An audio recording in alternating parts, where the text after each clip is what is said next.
Boy, this is gonna start some shit. Before getting into this love letter to Mr. Frakes, yes, Mr. Frakes is not directly talking to me, Nader Todd. Have you fallen for clickbait? Absolutely. Now shut your hole. You son of a bitch. Also, Mr. Frakes, if by some chance you see this video, I mean nothing but respect to you, your talents, and what you've done for me growing up. This, like what you said, is a personal opinion.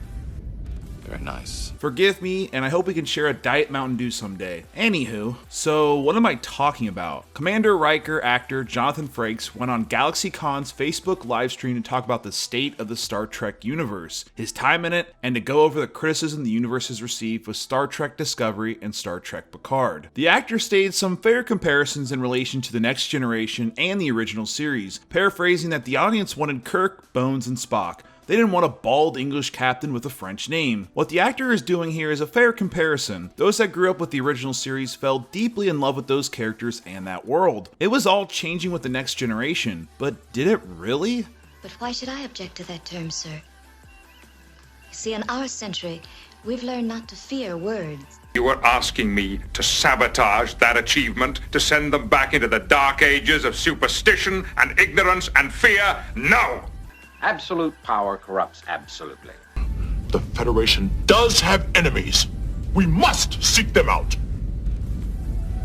Oh, yes. That's how it starts. Those values, those world mythos, hell, even the characters continued with the utmost respect to them. Remember when Scotty was in TNG? You're familiar with them? There's one in the Fleet Museum, but then, of course, this is your enterprise. Spock?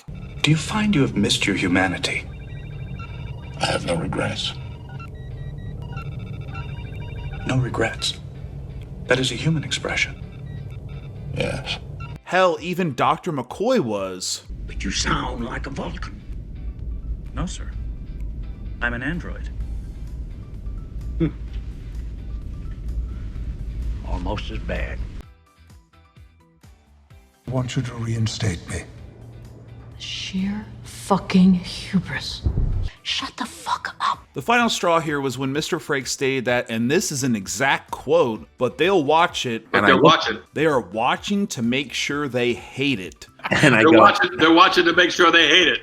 I don't even know where to start or where to begin with this. The title of this video makes it feel like Mr. Frakes is directly addressing me, while he isn't exactly. It certainly feels like this was an unnecessary dig to people like me. First off, like most of you watching this video, I grew up watching Trek. Pop Tot would come back from being out to sea fighting the other potatoes, and we bonded over Trek. It taught me the importance of race, the values of moralities, and how paramount it is for society to better itself. Growing up, I became an ill Tot. I suffered many days in the potato infirmary. I was burnt to a crisp. In my escape, a little movie called Star Trek First Contact. Ironically, the film was directed by Mr. Frakes. The film was a solid action film, following the mythos of Trek, and explored something I would soon deal with, post-traumatic stress disorder. However, the film ended with a sweet moment of peace. The world had bonded together to find a commonality, to better itself. When Picard was announced, I was so damn excited. The trailer kept that excitement until I was badgering CBS for press access to review this show. I can't name more people more excited than this tot right here. However, like I've stated time and time again,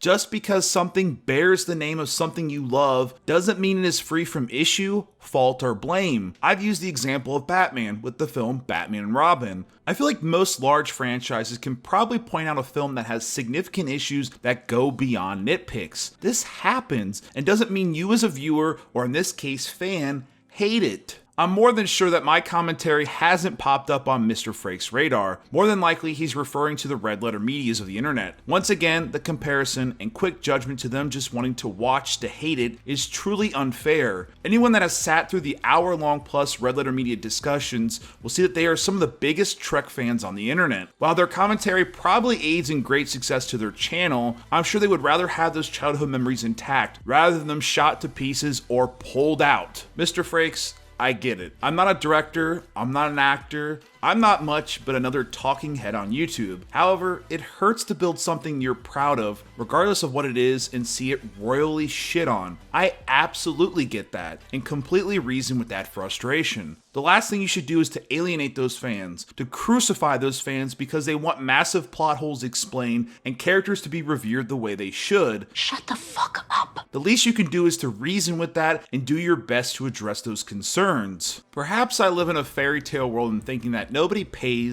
spends 10 hours of their time to hate something. I know for me, it's a complete waste of time. I'd rather be getting cooked, casseroled, stuffed, or bacon wrapped. This isn't keeping up with the Kardashians, but something we hold near and dear. So, Mr. Frakes, remember that next time, please? Well, I mean, what do I know? I'm just a tot. What did you think of Mr. Frakes' comments? Do you feel like this is an unfair attack on Trek fans, or do you think these comments are justified? Let me know in the comments below. Thanks so much for watching. Big thanks to my Patreon supporters. If you want to support me on Patreon, head over to the link in the description.